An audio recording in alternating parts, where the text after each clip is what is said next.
All right, welcome back, my dear students. So in the last lecture, I had a mental block. Everything was just blank for me. I didn't know what was going on. Too many hours of coding can do that to you. So that's why I took a little break and then came back and I saw everything very clearly. All right.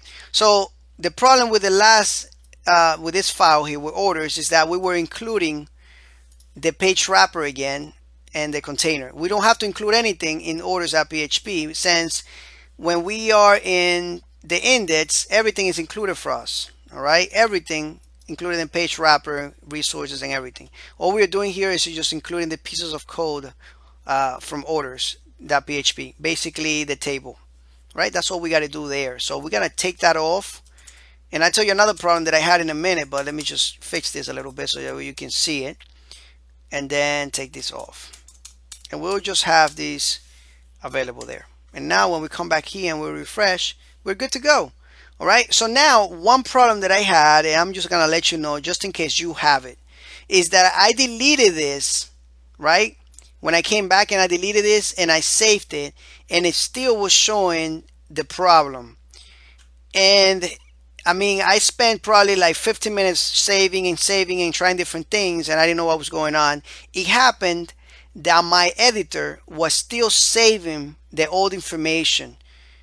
All right, that my browser was still showing me the old values. So what I had to do, I had to close down my editor.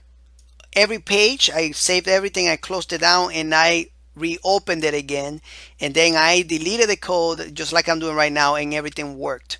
So the culprit after we took out the headers from here from orders.php was my editor.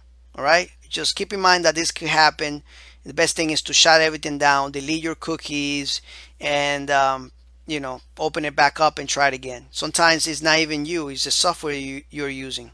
All right, so anyway, we got the orders table here working. All right, let's get the rest of the pages working here. View products, add products. All right, so what I want to do is I want to transfer those pages to where they belong.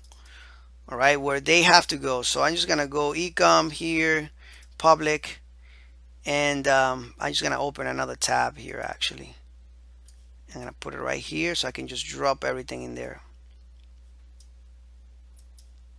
All right.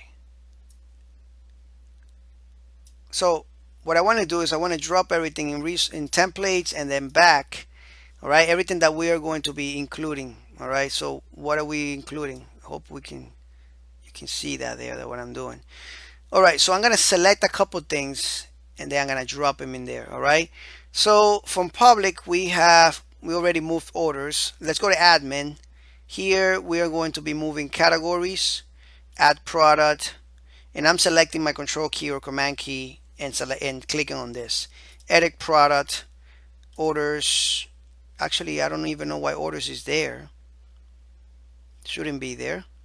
All right, so I'm just gonna select add underscore product categories, edit product, and products, and I'm just gonna drop them in the back there in that folder like this.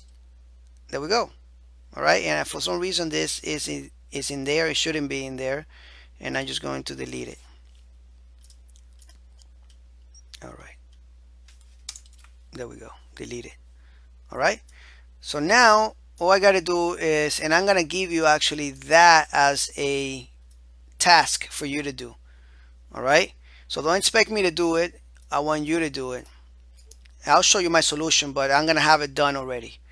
All right, I want you to come here to index and set it up. All right, we got to add product page, and we're going to be sending get requests. So we're going to be sending get requests like add underscore product or products, whatever. We're going to send a request when we click on the top side navigation, and then we're going to include it just like we did with the orders.php. I want you to do the remaining pages, and on the next lecture I'll show you my completed code. All right, so you're going to have that little challenge for you. All right, that's something for you to do. I think it's good for you to practice. So go ahead and do that, and on the next lecture I'll show you my solution. Take care.